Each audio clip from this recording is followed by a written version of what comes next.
Inyong lahat, ang pagsusuot palagi ninyo ng face mask at ng inyong face shield. At iwasan po ninyo pag kayo nasa labas na. Yung masasalubong nyo, makakatabi nyo, mga 2 metro para siguradong ligtas po tayo sa pagkahawa ng coronavirus kahit na anong variant yan. At maghugas po kayo palagi ng inyong mga kamay with soap and water, or dala kayo ng maliit lang na sanitizer o alcohol. Tingnan nyo ako, meron o. Nandito lang palagi nasa aking katawan. And alam nyo ba na itong variant, yung Delta variant, hindi ba yan ang problema natin sa ngayon, ha? Dahil ang takot po ng ating lahat, baka pumasok yan dito sa ating bansa. Pero sabi ni Secretary Duque, huwag kayong mag-alala. Abay, nahadlangan na natin ang pagpasok niyan. Yung mga panganib ng Delta variant na yan sa mga komunidad, sapagkat naging stricto tayo sa ating protocols, mga restrictions dyan sa mga borders. Eh, syempre, umaani naman ng reklamo doon sa mga nai-inconvenient. Pero gaya na sinabi natin sa inyo, ganyan mo talaga. Talagang merong presyo talaga ang kalusugan. Mahal. Kaya sabi ni Secretary Duque, Presidente nung Martes, sa weekly televised address to the people ni Presidente Duterte, wala naman daw ebidensya sa mga local kaso ng Delta variant na nakapasok na sa bansa. So by and large, we've been very effective in preventing the introduction of Delta variant sa mga households and communities. So sa ngayon, wala pa tayo. Pero tinatanong ko ni Presidente, may possibility ba na pag yung mga variants na yan, nag-mutate, mga pasok dito, tayo na naman, magla-lockdown. Lahat naman ho yan. Sabi naman ni Secretary Duque, may posibilidad ho yan. Pero, alam nyo, yun posible lang yun kung tayo ay hindi maingat. Pero pag tayo maingat, wala ho yan. Maniwala kayo. Kaya-kaya ho natin yan. Alright. Sabi naman ni Secretary Galvez, yung second dose, yung pangalawang turok ng bakuna ninyo, napakahalaga po niyan para siguradong buong buo ang proteksyon ninyo sa coronavirus. At inihikayat niya lahat ng mga LGUs na bigyan nyo ng priority yung pagtuturok ng second dose. Kasi magiging useless yan pag hindi nyo na iturok yan. At alam nyo, ang effectivity ng mga tinurok sa inyo, lalo na yung Sinovac, 2 linggo tapos kayong maturukan. Saka lang magiging very effective yan. Sabi ni Secretary Galvez, unahin natin yung mga second dose kasi baka magkaroon tayo ng problema dyan. Pag hindi mo na iturok yan, mawawala yung agimat yan, yung kamandag niyan. Kaya nagpadalabas na ho siya ng advisory. Pinadaan niya sa National Vaccination Operations Center. At binigyan niya po ng notisya yung mga LGUs na merong delay sa pagdating ng Sputnik 5 component 2 vaccines, pati na yung weekly delivery ng Sinovac vaccines.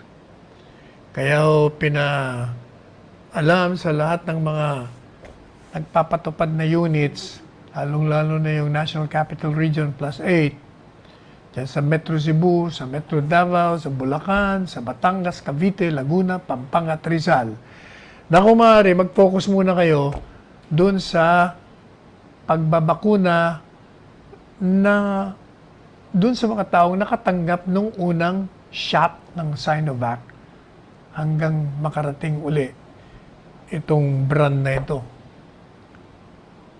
Kaya concentrate muna kayo.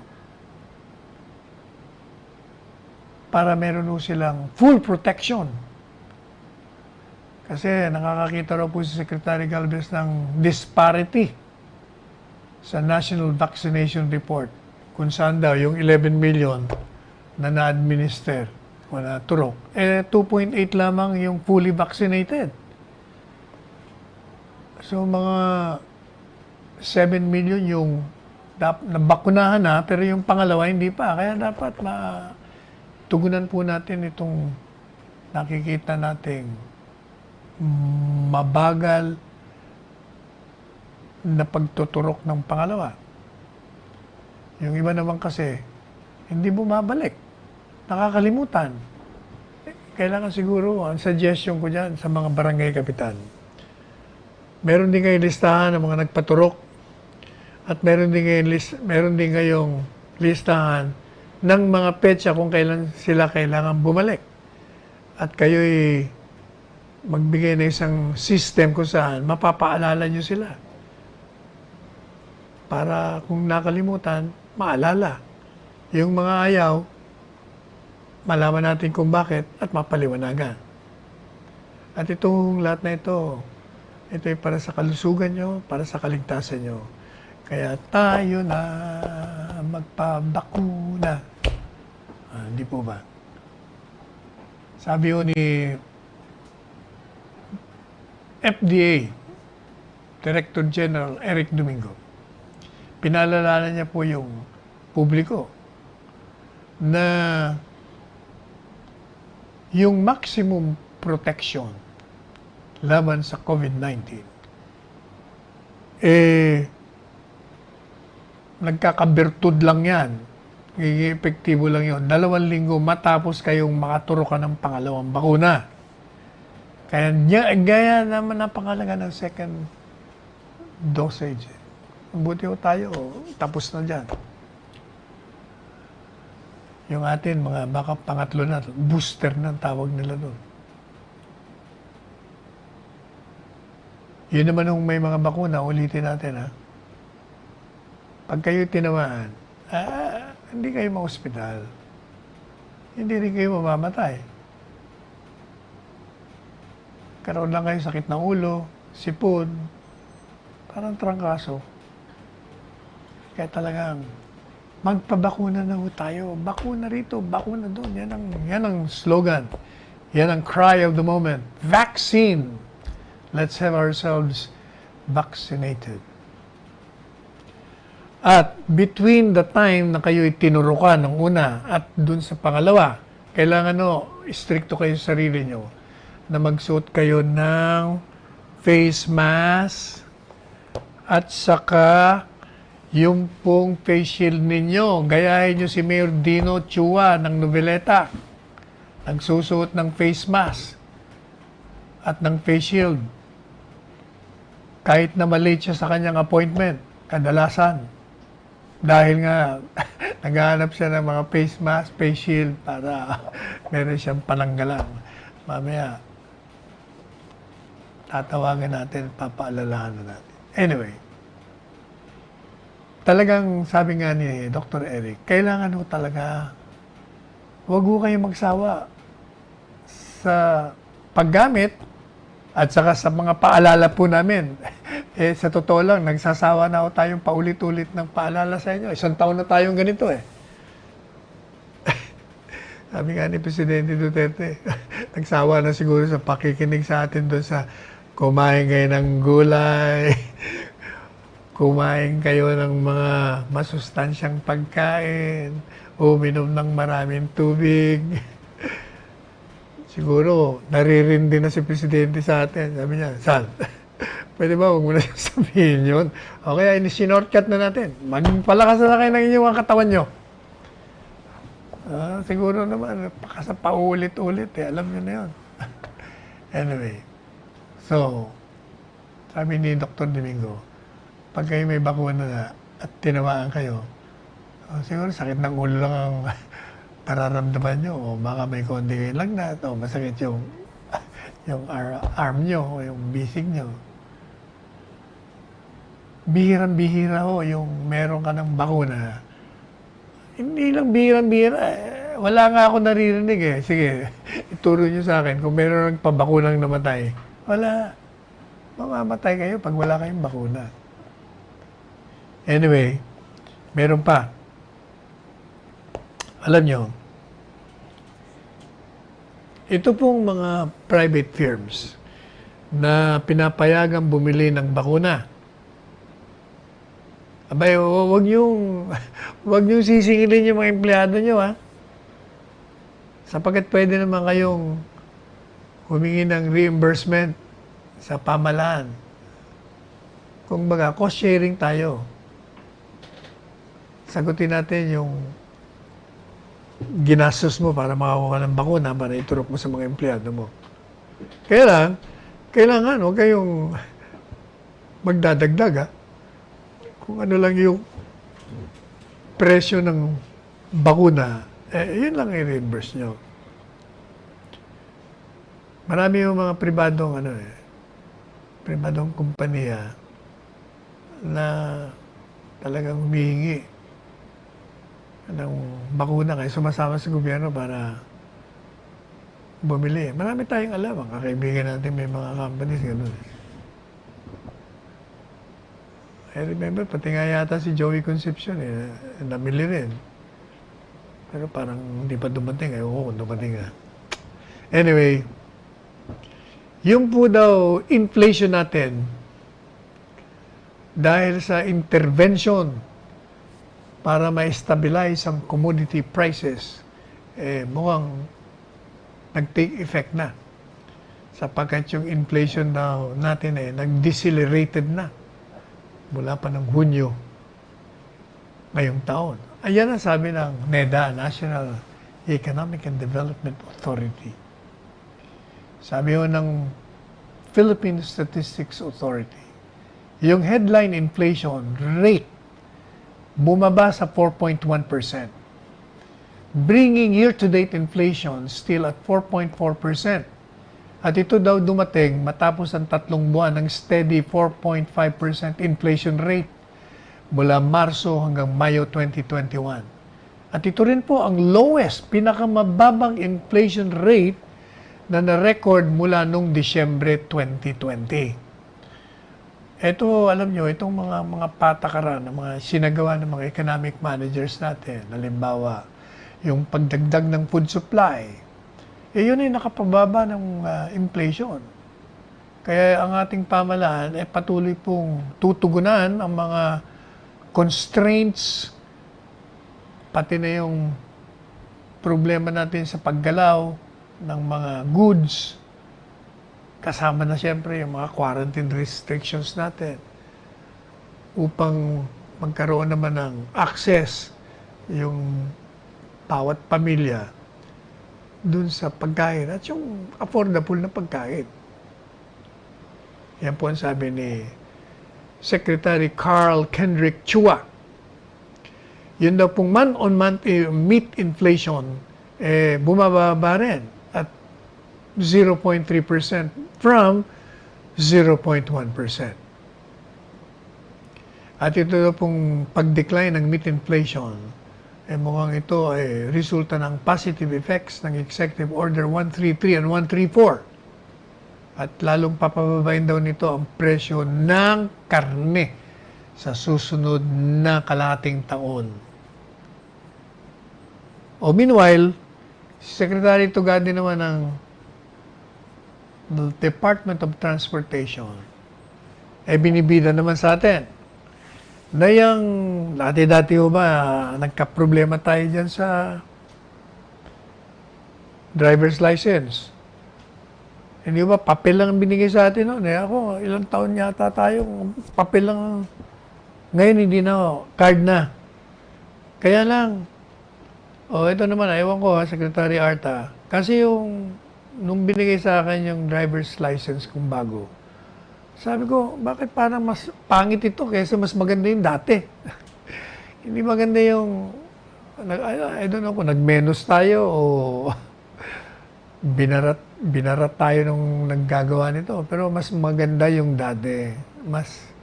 eleganting dating kasi yung bago. Paka-ordinaryo naman. Hindi bagay sa iyo, Secretary Art. Maporma ka eh. Maporma din. Kung malaman bakit yun ang lumabas. Anyway, sa isang Facebook post, Secretary Dugade, sabi niya, yung LTO ngayon ay may 3 milyong driver's license cards backlog. Noong 2016 yun. Yun kumbaga, 3 milyon ang hindi mai-release. Wala. Wala. May nagka-problema nga. Nung pagpasok ng Administrasyong Duterte. Pero dahil daw sa pagpupunyagi ng LTO, sa pamumuno daw ni Asik Edgar Galbante, na minsan palpak din naman. Ngayon, ay nasa solusyonan na. Siyempre, kung minsan palpak ka, kung minsan hindi. Ganyan talaga. Ang importante dyan, pag pumalpa ka, ayusin mo. Parang yung sa OWA. Yung OWA, yung administrator doon, binanata natin ng gusto. Kasi meron palang pambayad sa AirAsia, hindi inire-release. Pinabalik-balik yung mga tao doon. Talaga, sari-sari talaga, mga pasaway. Alam po nyo ba yung LTO? Nag-issue na ng 27 million, 27,620,091 driver's license cards mula po nung Hulyo 2016 to March 30 of 2021. Kaya ngayon, yung dating papel na lisensya, card na at valid for 5 years. Pero basta ako, mas gusto ko yung dati. Mas maganda yung driver's license nung dati. Sabi naman nung USEC nila na si Goddess Hope. Ibang klase rin ng pangalan nito. Goddess na, may hope pa. Diyosa na, meron pang pag-asa. Apelyido niya si Liberan. Goddess Liberan, sabi niya. Yun daw mga nag-a-apply sa bago lisensya o kaya nire-renew mo. Matatanggap nyo kagad yung driver's license ninyo. By October this year, yan na pong LTO is on track for the issuance of a 10-year valid driver's licenses for drivers without demerit points in its system. Yan, maganda yan.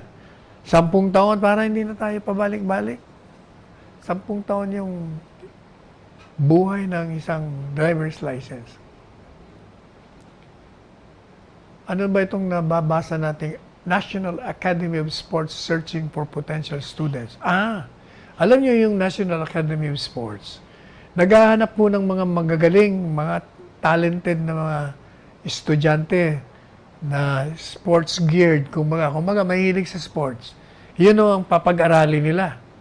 Magiging scholar sila, scholar ng bayan. Kasi yung National Academy of Sports, mandated do ito. Trabaho nito magpatupad ng isang quality at enhanced secondary education integrated with a special curriculum on sports. Kung mahilig ka sa sports, dapat, hindi lang sa sports, kailangan mahusay ka din sa klase mo. Kaya, yun ang mandate ng National Academy of Sports. Hindi mo mapapabayaan yung pag-aaral mo at nagko-concentrate ka lang doon sa kung atleta ka, sa golf, basketball, sa fencing, kung ano-anong mga sports. Kaya naghahanap po sila ng mga gifted students with the potential and excelling in the field of sports. Kaya yung pong mga gustong maging scholar, kailangan, alam nyo ba ang mga kwalifikasyon? Natural born Filipino citizen ka. At dapat naka-enroll ka grade 6 o kaya naman graduado ka ng elementary school sa panahon ng pagsumiti mo ng iyong aplikasyon. At magpapadaling kayo ng pruweba na meron kayong potensyal at interest sa particular sport. Pakita nyo, gilas nyo muna. Alam nyo ba yung scholarship? Kasama ko doon, libreng tuition. Libre yung tirahan mo, board and lodging. dyan po sa dormitory ng NAS campus in New Clark City. Yung provision ng quality secondary education.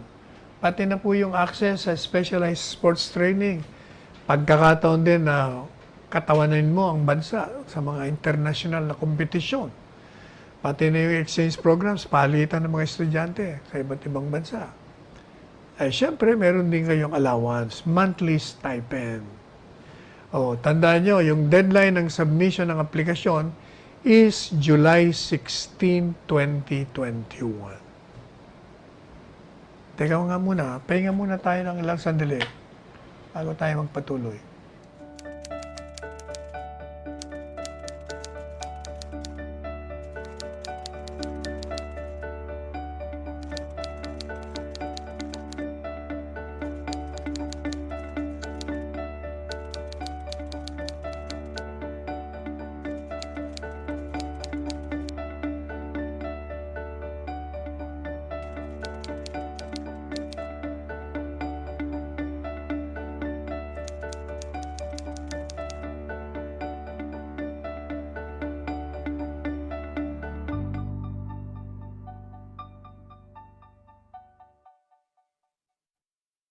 Oh, Ate VP Lenny, di ba nangako ko sa'yo kahapon? Talakayin natin yung...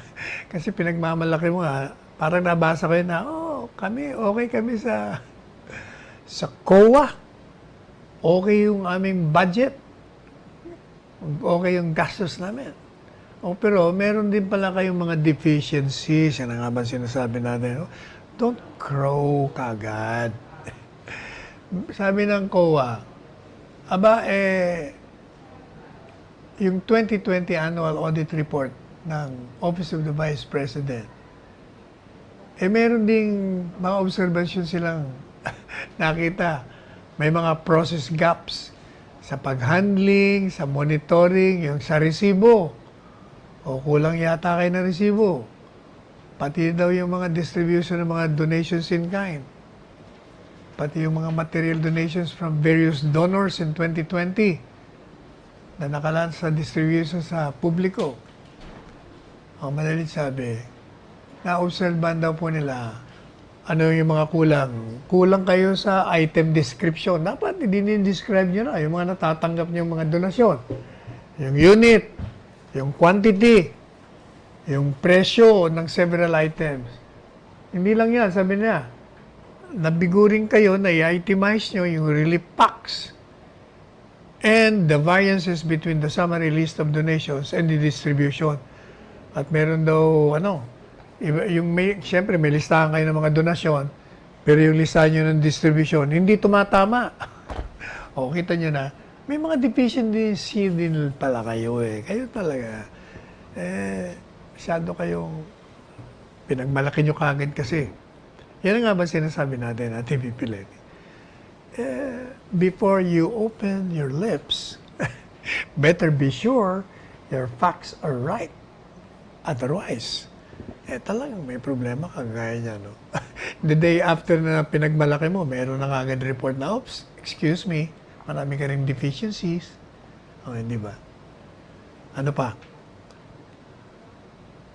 May bago na nga pala tayong congratulations nga pala sa mga kapwa nating abogado, yung Integrated Bar of the Philippines.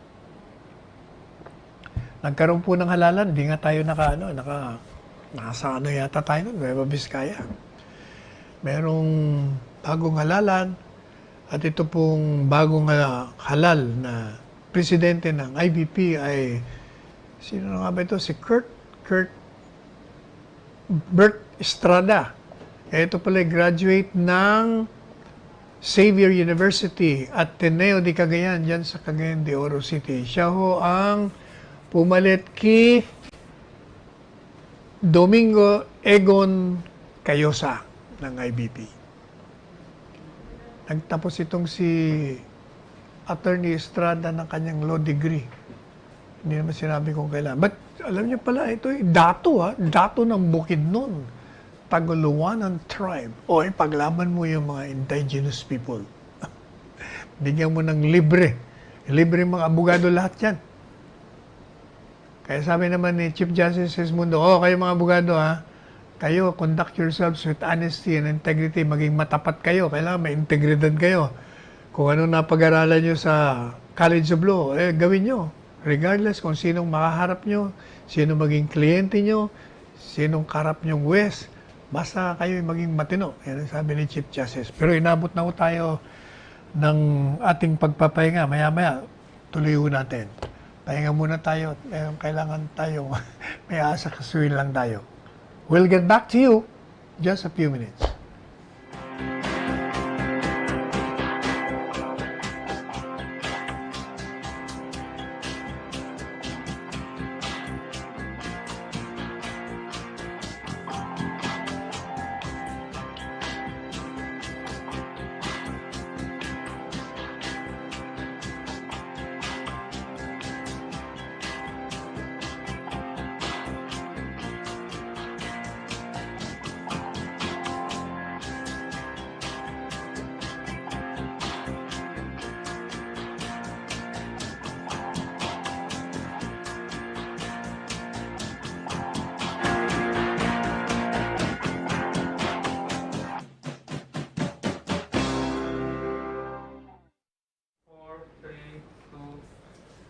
Tama po yung sinasabi ni Chief Justice Alexander S. Mundo when he reminded all lawyers in the country na kailangan maging matapat sila at ang kanilang integridad ay intact mula nung sila'y magtapos sa kanilang abogasiya hanggang sila'y maging abogado, sapagkat yan ang hinihingi ng mga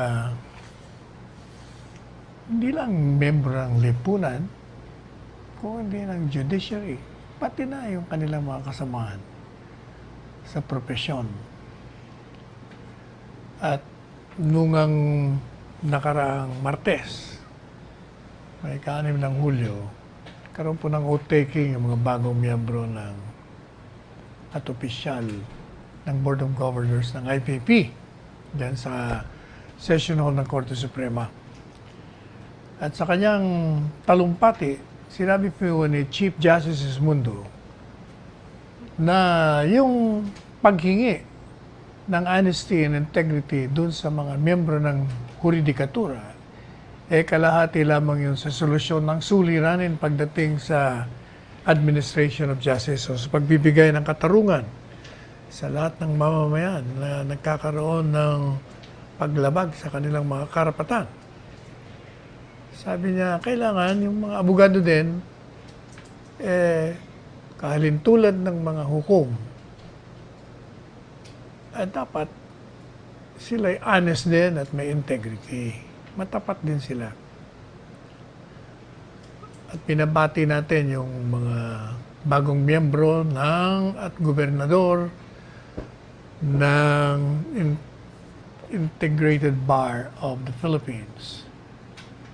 Yung bagong presidente ay si Bert M. Estrada. Bart M. Estrada.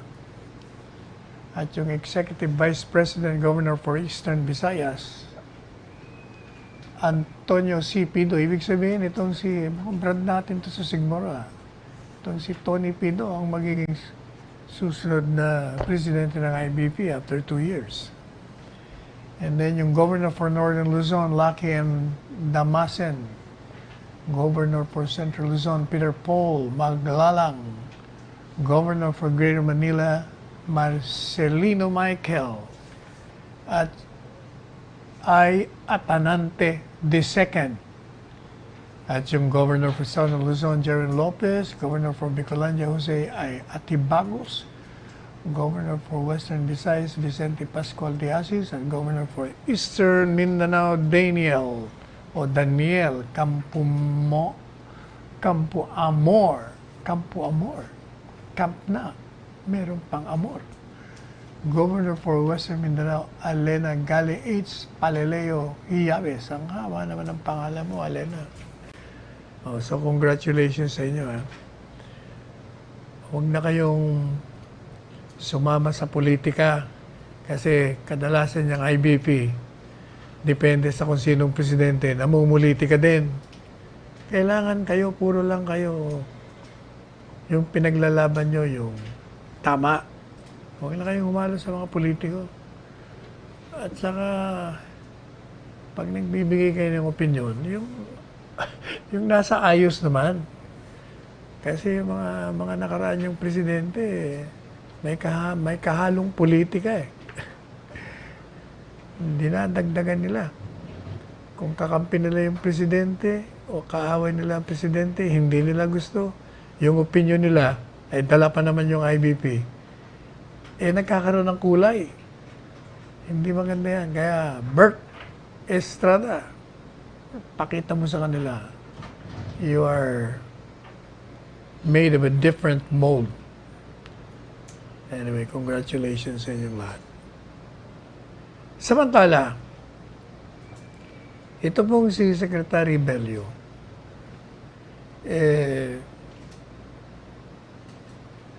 merong panukala na panood natin siya kahapon. At kinokorek niya nga yung impression na siya ay nananawagan na tanggalin yung board exams para sa mga nurses, yung bar exams sa mga abogado. Sabi niya, ano lang yun? Ideya, kumbaga nagsasuggest lang siya. Kasi sabi niya, i-consider ninyo ang pagtanggal ng bar exams saka board exams. Bakit? Kasi sabi niya, 8 taong ka nag-aaral para maging abogado. Pumasa ka na sa lahat ng exam. Kukuha ka pa ba ng bar? At siya naman daw kukuha ka ng nursing, medicina, puro accredited medical colleges naman daw yan. May mga training. Pagkatapos sa isang exam lang, pag bumagsak ka, hindi ka na makapractice ng pinag-aralan mo ng 8 na taon. Oo nga naman. Sabi niya, kagaya ng bar. Bakit di natin tanggalin yan? Total, yung mga estudyante, may 4 years na bachelor's degree. Tapos may 4 years na law. Tapos dadaan ka na sa rigorous scrutiny. Dadaan ka pa sa bar. Pag nadisgrasya ka pa, naloko na. Nakita mo naman, sabi niya, yung mga nagtatap sa bar, hindi naman sila kasing galing pagdating sa practice.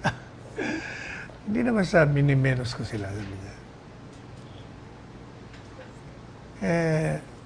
Ano bang tingin natin yan? Alam niyo, nung ako pa estudyante sa College of Law, freshman pa lang tayo, meron na akong mga kaisipan dyan. Unang-una, sabi ko, yung bar exams, hindi dapat ibibigay sa pagkatapos ng 4 na taon. Kasi hindi lahat ng bumabagsak sa bar exams may hina ulo.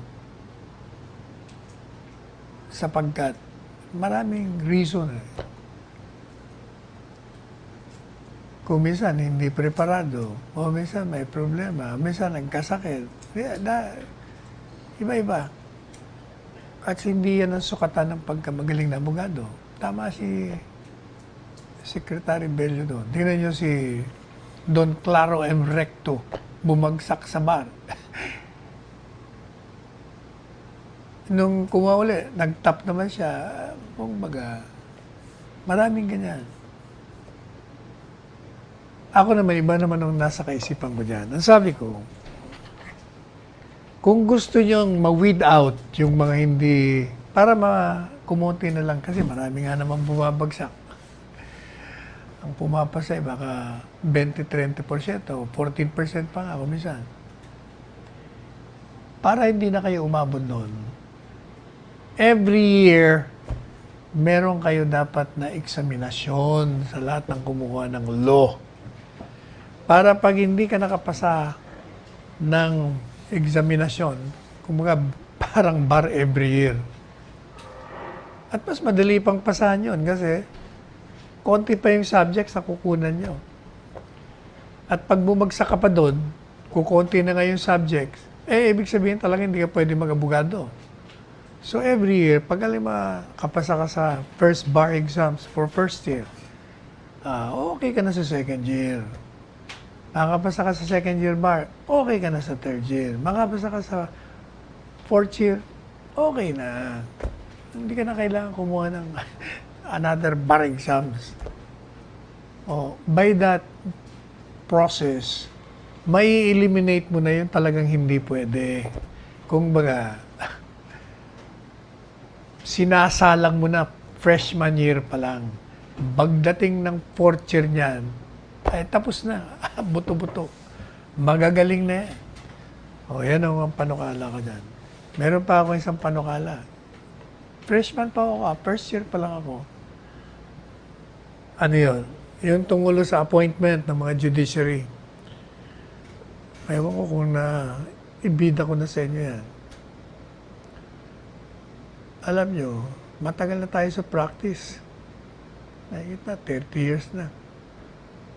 At nakikita natin kung paano yung mga judges, yung mga piskal, alam nyo ba, they humiliate themselves looking for padrinos to be appointed to the judiciary, pati ang mga piskal.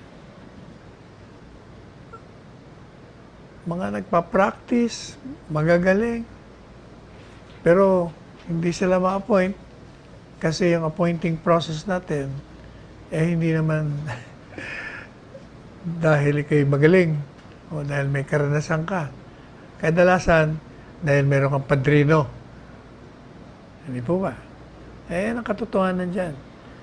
Kaya yung mga judges, yung mga aplikante, naghahanap ng mga politiko, yung malalakas sa appointing power, yung sa tingin nila, makakatulong sa kanila. Dito na lang sa opisina natin. Sa totoo lang.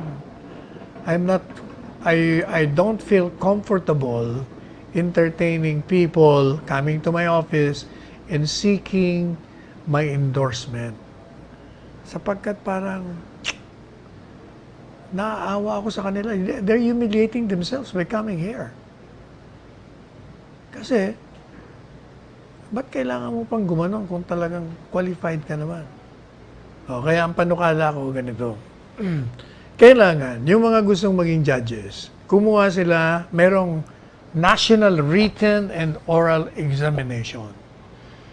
Pag sila nakapasa doon, halimbawa, 5,000 ang kumuha. Sabihin mo, 1,000 halimbawa kumuha, 1,000 examinees. Nakapasa sa written, nakapasa sa oral. Yun yung 1,000 kumuha ng exam at nakapasa doon, 500. Yun yung 500 in the order of the ranking. Kung sino ang pinaka-top notcher doon, 1, 2, 3, 4 hanggang 500. Dapat yun lang ho ang ma-appoint ng presidente ng bansa. Siya ang appointing power eh. Madalit sabi, wala siyang choice. Titingnan niya na lang, sino may mga nakapasa dyan, meron bakante ng 10 judges, kukunin ko number 1 to 10. I-appoint ko. Meron pang bakante, yung 11 to 20. Ganon din sa piskal, dapat ganon. Para hindi ka na pupuntang kung saan saan pampadrinong hinahanap mo. Ang iba, naglalagay pa. Di ba? It's so demeaning for a member of the bar, mga abogado, na maghahanap ka pa ng padrino para lang ma-appoint ka. Pag ginawa mo natin yon, yung may exam, written and oral, at walang magagawa ang presidente, kung di appoint ka, mawawala na ho yung utang na loob ng mga judges at mga piskal dun sa mga padrino nila at sa appointing power. Hindi na sila ma-pressure to decide in a case one way or the other pag nilapitan sila nung pinagkakautangan nila ng loob. Hindi ka na mapapakiusapan, hindi ka rin mapipilit o matatakot. At saka, wala kayong mga na-appoint, wala kayong utang na loob sa presidente. So, independent talaga kayo. Kung baga, sasabihin mo, excuse me, kaya nyo ako in-appoint sapagkat ako'y nakapasa sa examination written at oral, qualified ako. Yun ang dapat. Babaguhin na kung ako, if I have the chance, may pagkakataon, yan o ang gusto kong baguhin sa kalakaran. Kaya I go along with Sec Bello. Pero ako, freshman ko pa ho, yun. Meron pa nga akong written, meron pa akong, I remember, sa UST, kasi tatlo ang pinasukan kong entrance examination. Saan ba yun? Sa UP, San Beda, at sa UST. Sa UST, yun ang aking naging essay. Yung pagtanggal sa bar exams. At binibigyan tayo ng scholarship ng UST. Yung limbo, mga yata sa essay natin. Pero nung lumabas na yung result ng UP, at saka sa Beda, pinili natin UP. Mas gusto natin doon sa mga siraulo, mga kaklase natin. Ayaw natin sa mga mabait. Kaya doon tayo napunta. Anyway, so, yan o. Teka muna, magpahinga muna tayo. Meron pa tayong 17 minuto bago matapos ang programang ito.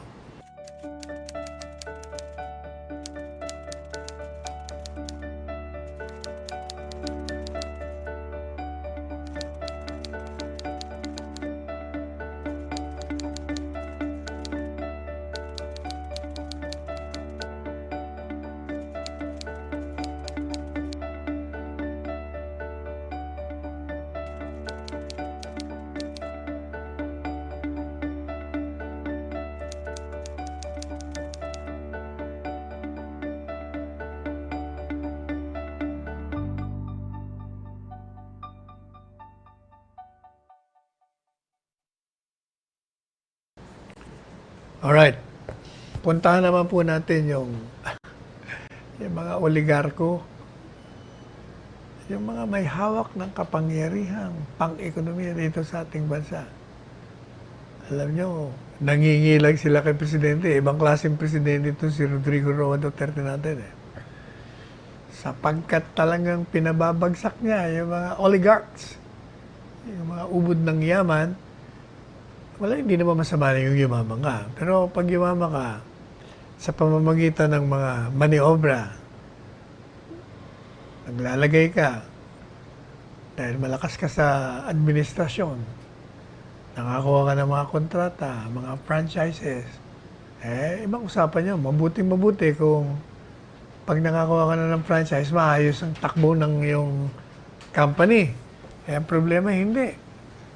Hindi nagbabayad ng buwis. Ako, galit na galit si Presidente ron. Kaya sabi niya, proud siya. Nagmamalaki siya na talagang pinadapa niya sa panahon ng kanyang panunungkulan bilang Presidente sa loob ng 5 taon. Meron pa 1 taon. Ang natitira. Siniguro niya na itong mga ito magbabayad ng buwis. Hindi ba? Tingnan niyo nangyari sa Mighty Cigarette. Hindi nagbabayad, nag-smuggle Bayad siya ng 42 billion pesos. Napilitan siya ibenta sa mga Hapon. Bayad siya. Yung po isang airlines dyan, di ba? Hindi rin nagbabayad ng parking fee. Malaman niya, kinaumaga na, ayaw mo magbayad parking fee, huwag ka na huwag ka na mag-landing. Ang lahat ng aeroplano, mahanap ka ng landing doon sa Hong Kong, punta kayo doon. Hindi nagbayad. Following morning. Ngayon, eto na. Kaya si Presidente Duterte, nung inakusahan siya ni Senador Manny Pacquiao, na 3 times more corrupt daw ang administrasyon nito sa mga ibang administrasyon. Siyempre, hindi ang react niyang mama. Hindi pa pwede yan. Dahil pinagmamalaki ko nga na yung mga corrupt dyan, tinatanggal ko. Yung mga hindi nagbabayad ng buwis, pinadadapa ko yan, pinababayad ko yan. Kaya, nung sinabi ni Senador Pacquiao yan, sabi niya, unang-una sabi niya, 5 taon mo ako pinagpupuri. Ngayon, suddenly, inaakusahan mo ko, namumuliti ka ka, gusto mong tumakbo ng presidente.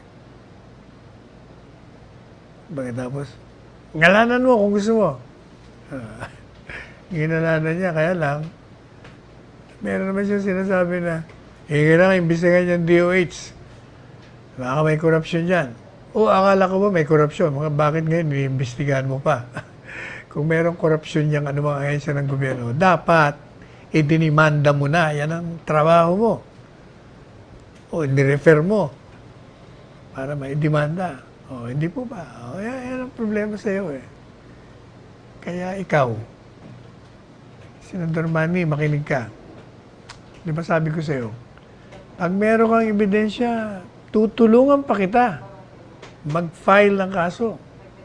Now, sabi ni Presidente, nung nagsalita siya diyan sa PDP, Lakas ng Bayan, PDP laban. Sabi niya,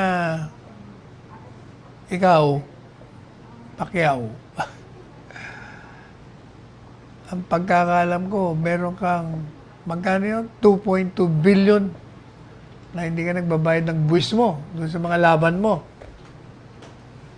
Tatapos, tawagin mo akong corrupt. Anong tawag mo sa sarili mo pag hindi ka nagbayad ng 2.2 billion? O, hindi ikaw ang corrupt. O, hindi naman sa I'm running after you, sabi niya. Gusto ko lang ipamukha sa'yo na pag ikaw'y nagbato ng putik, siguraduhin mo lang na yung putik hindi babalik sa mukha mo. O, sabi niya, hindi ko alam kung ano na nangyari doon kasi matagal ko na rin nabasa yun. Na hindi siya nagbabayad ng buwis. Kasi alam nyo, yung ating batas, kumita ka sa Pilipinas, bayad ka ng buwis. Kumita ka sa labas, bayad ka pa rin ng buwis. Ganun talaga eh. Kaya, tingnan natin, sa susunod kasi, kayong mahihilig kayo mag-aakusa, magtatapon ng kung ano-anong mga charges of graft and corruption. Better be sure you're clean. Sabi nga, come to court with clean hands.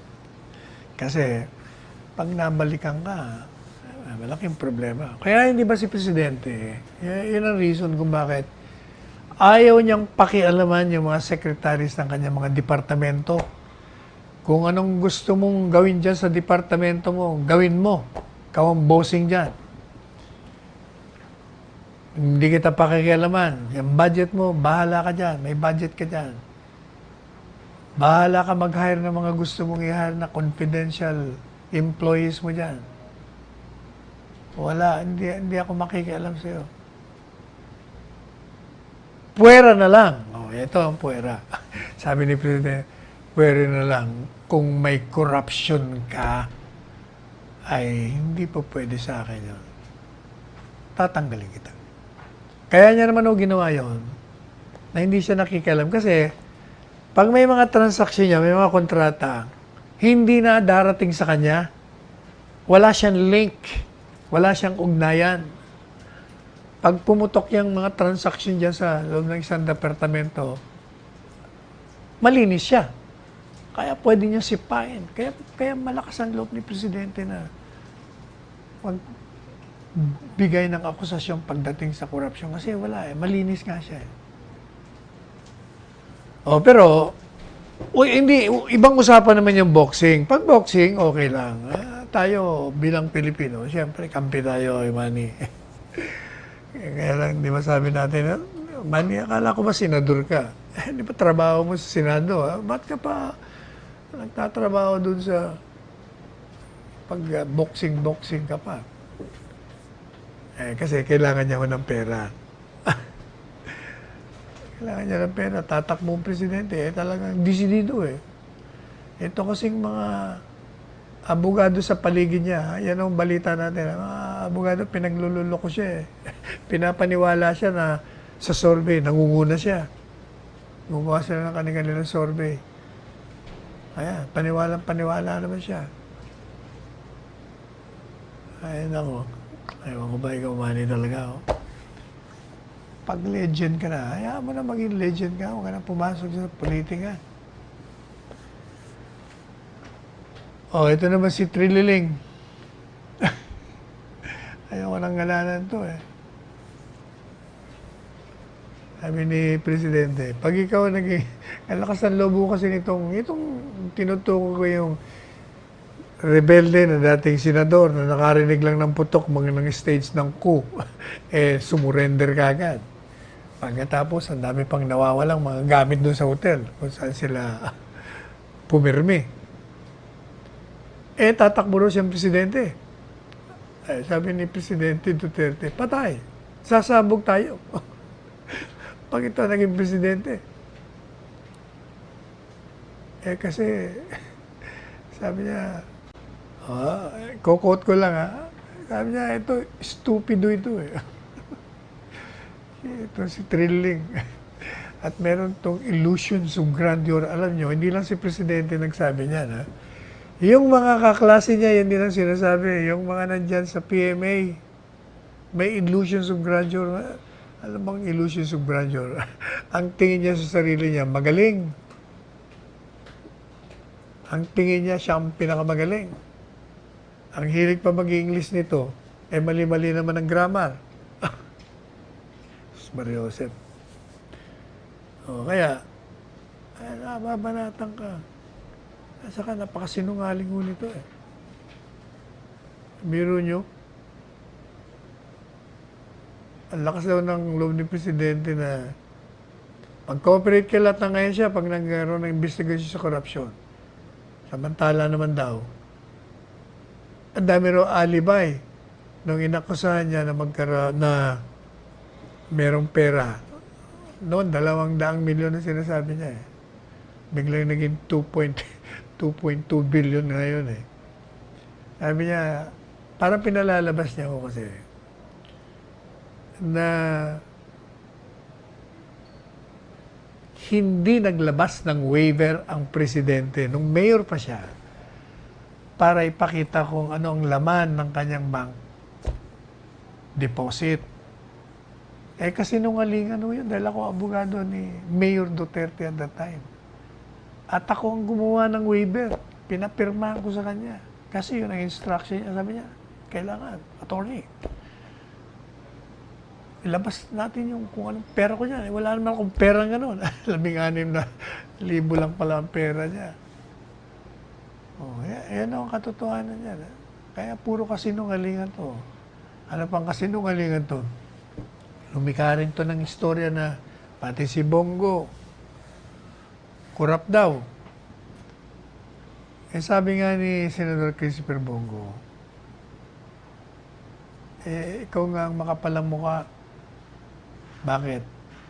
At least si Senador Bongo, kahit nung siya ay aide pa lang ni Mayor Duterte, 23 years yun nunca, never na makalapit sa kanya sino mang kamag-anak niya upang magpatulong kung ano mang proyekto. Ganon din nung siya cabinet member, ganon din senador. Ngayon, ang sinasabi ni Trillanes ngayon, hindi, yung kanyang ama, yung kanyang half-brother, may mga negosyo yan. Ano namang masama kung may negosyo? Nakakuha rin ng mga project sa gobyerno. Kung pumasok sa bidding, kung pumasok sa tamang proseso, hindi illegal o irregular yan. Samantalang, ikaw, hindi ba, lumabas yung issue tungkol sa nanay mo, na maraming transaksyon nung ikaw yung nandyan sa Navy. Yan ang problema eh. Huwag ho tayo maglinis-linisan, magmalinis-linisan. Gayong tayo'y hindi talagang mababalikan kayo eh. Oh, anyway, teka muna. Alam nyo, matino ako ng inauguration ng 127. Labas mo nga yung mga pictures dyan. Ayan, nagpunta ho tayo sa Bacoor, Cavite. Umalalay tayo kay Senador Bongo. Pero yung 127 Malasakit Center, ayan nung nasa likod ko si Mayor Lani Mercado yan. Binigyan nga pala ako ng lunch ng mag-asawa, Senador Revilla, Mayor Lani Mercado, si Vice Governor Jolo. Bago tayo nagpunta dyan sa inauguration ng Malasakit Center. Biro nyo, yung naisipan ni Senador Bongo, gumawa siya ng batas para yung nilikha nila ni Presidente Duterte nung siya nasa cabinet pa, na maraming mahihirap ang makikinabang. Ngayon, kahit na hindi na siya senador at hindi na rin presidente si Presidente Duterte, makikinabang pa rin kasi batas na eh. O yan. Yan o yan. Eh, dali-dali ho tayong umalis. Pagkatapos natin magtalumpati, nag-French leave tayo. Yan po si Vice Governor Jolo. Tumatakbo yung party list ngayon sa Agimat. Agimat ng Agila. Oh, yan. Sino ba yan? Si Congressman Strike yata yung Revilla. Biro nyo, 127 yung Malasakit Center. Dami. O yan, si Dr. Panelo. Kasama naman natin yan. Iba naman ho ito. Ito naman, maganda rin ho ito. O nakikita niyo yung mga food packaging ako.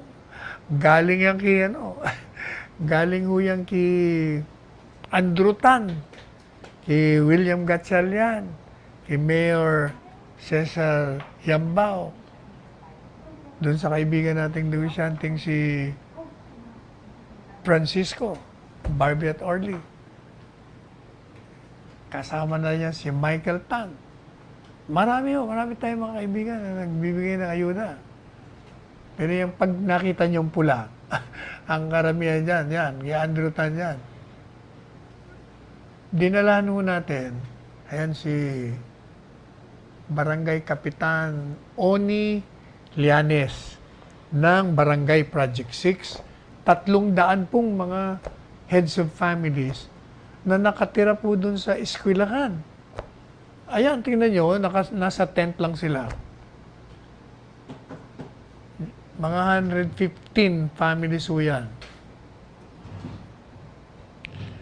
Mapapansin nyo, baka sabihin naman, ba't wala kang mask? Unang-una, bakunado na tayo. Pangalawa, kaya natin tinanggal. Kasi, sir, hindi namin maintindihan sinasabi nyo. Kaya binaba natin. Unang-una, open air ho yan. Madalit sabi, tagusan ng hangin. Meron lang covered. So, pinapaliwanag natin. Tsaka meron silang mga concerns. Wala silang matiran. Meron daw silang ginagawa, yung local government, si Mayor Joy Belmonte. Pero matagal pa yun. Sabi ko sa kanila, gusto nyo ba, muna tayo? Lumipat muna kayo sandali. Sa ibang lugar naman, tinawagan ko si GM Escalada. Mabilis naman sa alas 4. Alam niyo ito si GM Escalada. Nagbigay na kasi ng kautusan si Presidente na kailangan yung mga walang bahay, bigyan mo ng bahay. Marami tayong housing units. Yun yung mga taga-barangay Project 6. Ang problema naman, ayaw ho nila. Ayaw nila mag-transfer. Sabi ko, ba't ayaw nyo? Kasi meron nga kayo, pero matagal pang gawin yun. Ano ba kayo? Matagal pa. Abutin kayo ng 2 taon yan. Alam nga naman, dito kayo titira sa gym na ito, na wala kayong, anong tawag dito? Walang tubig dito. Madalit sabi, nasa tent lang kayo, samantalang, pag kayo ibigyan ng temporary lang naman, pansamantala. O pag gawa na yung bahay nyo, na bibigyan ng gobyerno, hindi, okay na kayo. Kaya tumulong mo si Barangay Kapitan Onilyama sa atin na magpaliwanag sa kanila. At tuwan-tuwa naman. Finally pumayag din. Pahirapan pa ng paliwanag eh. Anyway, nabot na po tayo ng oras. Magpapaalam na po tayo. At tayo po ay magpapalala, o kayo pwede ba o magsusot kayo ng face mask ninyo? At saka ng inyong face shield. Kahit kayo'y bakunado na, kahit na may bakuna, tuloy nyo pa rin ang pagsusuot. At mag-distansya po kayo ng 2 metro o 6 na pie sa inyong mga kaibigan o kasama o mga masalubong para ligtas tayo sa hawaan. Tsaka maghugas ho kayo ng kamay with soap and water. Magpalakas din kayo ng inyong katawan. And of course, when you wake up in the morning after sleeping at night ng mahimbing, tayo'y manalangin, magpasalamat sa dakilang lumikha sa pagbibigay ng ating buhay, pagdudugtong nito, pag-akay sa atin, sa matuwid na landas. At tayo'y manalangin din na bigyan pa tayo ng dagdag na talino, dagdag na malikhaing isipan upang tayo magtagumpay dito sa coronavirus. Manalangin din tayo, humingi tayo ng tulong sa may kapal na pangalagaan ng ating Presidente Rodrigo Roa Duterte at 10 ng kanyang pamilya upang ipagpatuloy niya ang kanyang matapat na paglilingkod sa ating bayan. Ako po ang inyong lingkod, Salvador Panelo, pansamantalang nagpapaalam hanggang bukas na muli, alas 2. Hindi, Sabado bukas eh. Kaya 1:00 ho tayo, 1 to 2. Pag linggo 1 to 2 ho tayo. At nagsasabi po sa inyong, let us tread the path of roses and let us go beyond the path of thorns. Magmahalan tayo, and I love you all. No, I'm sure that Attorney Panelo, Senator Panelo, o Attorney Secretary Panelo pala, my favorite candidate for Senator. Tatakbo ka ba? Sabihin mo na at para malaman ng mga tao. Mukha at tatakbo ka. Ginong Pangulo, siguro lalakad na lang tayo papunta sa Senato para hindi tayo madapa. Lakad na lang, huwag takbo.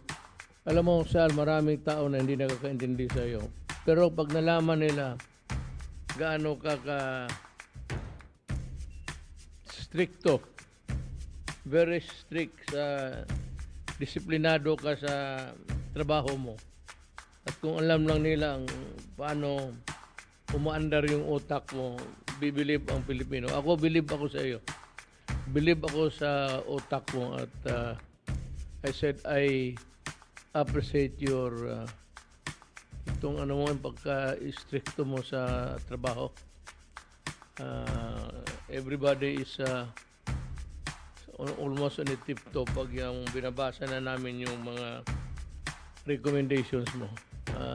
You are the presidential advisor, legal advisor of the president.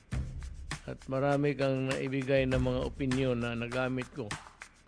At sa awa ng Diyos, puro totoo. Sabi ko nga, hindi naman iniiwasan natin dito na magmukha tayong, or at least there is no, hindi magsuspetsa ang Pilipino na kasabwat tayo sa lilangan ng mga taong Pilipino. It's your turn to talk. Mabuti siguro magtagalog ka na lang. Mahusay ka, Bicolano ka. At saka Ilocano po ako, Presidente. Bicolano Ang ka. tatay ko'y La Union, ang nanay ko'y Bicolano. Whichever. Marami pong salamat for the kind words, Mr. President, and for your endorsement.